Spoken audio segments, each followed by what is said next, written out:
Você já se perguntou quem é Jesus? Eu já, mas não se preocupe com isso. Até mesmo quem andou com ele naquela época se perguntou quem ele era.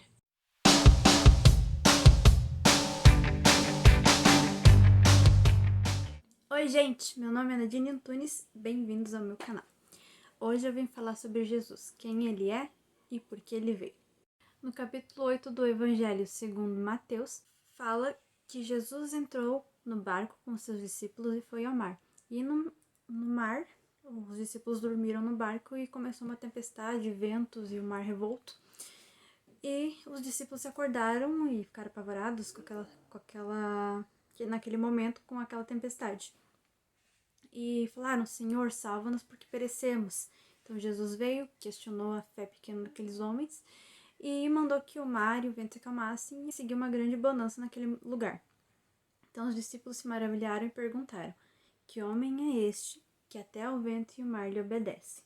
Então até mesmo os discípulos que andavam com Jesus e estavam com ele e viam as coisas que ele fazia se perguntavam quem ele era. E para você, quem é Jesus? Deixa aqui nos comentários. A Bíblia fala de Jesus de várias formas: Messias, Emanuel, o Cristo, o Verbo, Deus, Filho, amigo. Basicamente, Jesus é tudo.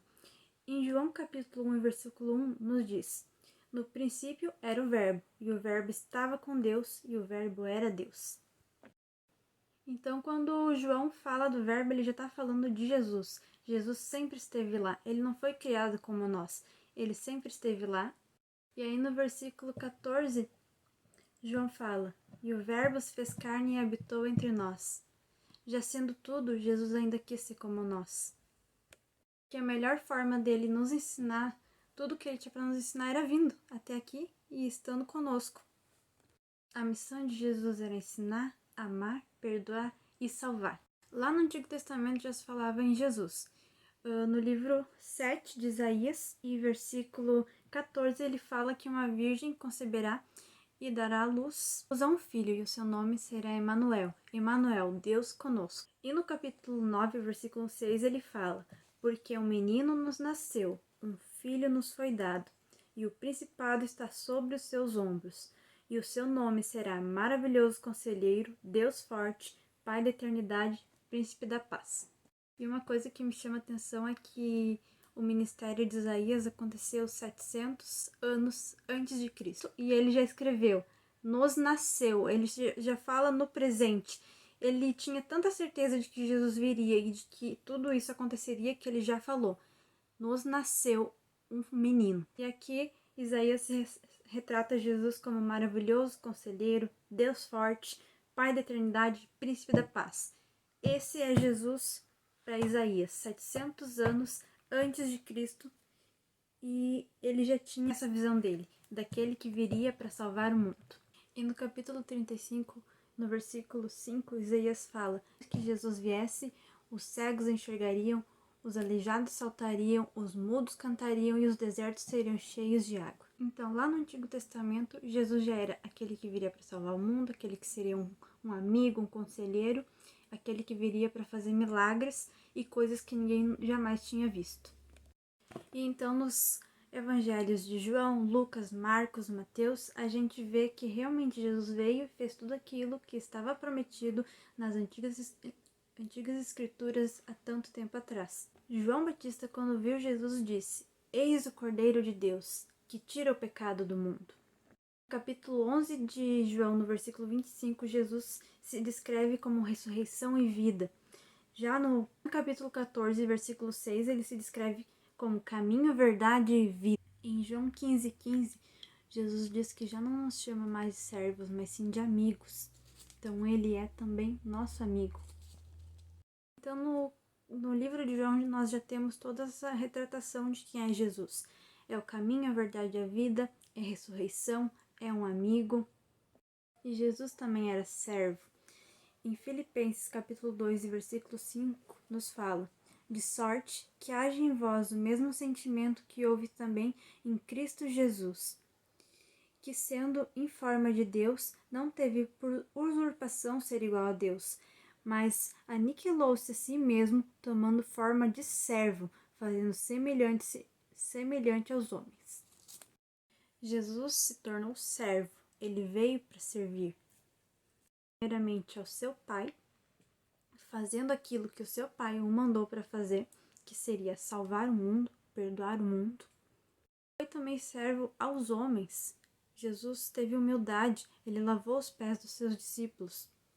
Ele curou, ele ensinou, ele fez mortos voltarem à vida. Isso é servir. Mas como João fala lá no começo do capítulo 1, versículo 1, no princípio era o verbo, e o verbo estava em Deus, e o verbo era Deus. Jesus é o verbo, Jesus é Deus. E sendo assim, se a gente ir na primeira carta de João, no capítulo 4, versículo 8, a gente vai ver que está escrito lá que Deus é amor. E aqui é o principal foco do meu conceito, do que eu vejo que Jesus é. Jesus é amor, Deus é amor. João 3,16 fala que Deus amou o mundo de tal maneira que mandou o seu Filho unigênito para que todo aquele que nele crê não pereça, mas tenha vida eterna. Deus entregou o seu Filho para que nós não perecêssemos, para que nós não sofrêssemos, para que nós pudéssemos ser perdoados. Mas o filho poderia ter dito não, que não queria, que não aceitava, mas ele quis. Ele veio e se entregou porque ele ama, porque ele é amor. Então, quem é Jesus? Simplesmente, ele é amor. Ele preferiu se entregar, sofrer, para lá na frente, quando o tempo neste mundo se acabar, nós possamos estar com ele. Ele preferiu morrer por nós do que viver sem nós. Esse é o amor mais puro e verdadeiro. Essa é a definição de quem é Jesus Cristo. Jesus é amor. Então nunca esqueça, você é amado, você é amada, você nunca estará só. Jesus sempre vai estar ali para te ouvir quando você estiver aflito, quando você estiver com algum problema, alguma tristeza que você queria tanto ter com quem desabar, ele sempre vai estar ali. Ele é um melhor amigo. Ele é alguém que sempre está pronto pra gente quando a gente precisa dele, e às vezes até mesmo quando a gente deixa de lado, ele não nos abandona. Nós podemos abandonar ele, mas ele nunca nos abandona e sempre está ali. Se você está sentindo que você deixou ele de lado por um tempo, e isso já aconteceu comigo, a gente fica ressabiado, digamos assim, a gente acha que ele não vai nos aceitar de volta, saiba que isso é mentira, isso é coisa da sua cabeça. Ele sempre vai te aceitar de volta. Não tô dizendo pra usar isso como se eu me afastar dele, tudo bem, depois eu volto. Não é isso.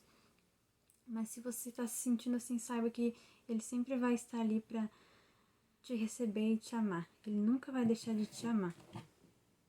Então por hoje é isso. Eu espero que eu tenha conseguido ser bem clara no que eu vim trazer hoje. Logo eu vou trazendo outros vídeos com assuntos que Jesus colocar no meu coração. Espero de coração que vocês tenham gostado. E se você gostou, deixa seu like, compartilha com um amigo para que eu possa chegar até mais pessoas falando do amor de Jesus. Se você ainda não é inscrito no canal, se inscreve e não esquece de ativar as notificações para saber quando eu postar mais algum vídeo. Tchau! Galileu, Jesus, Jesus.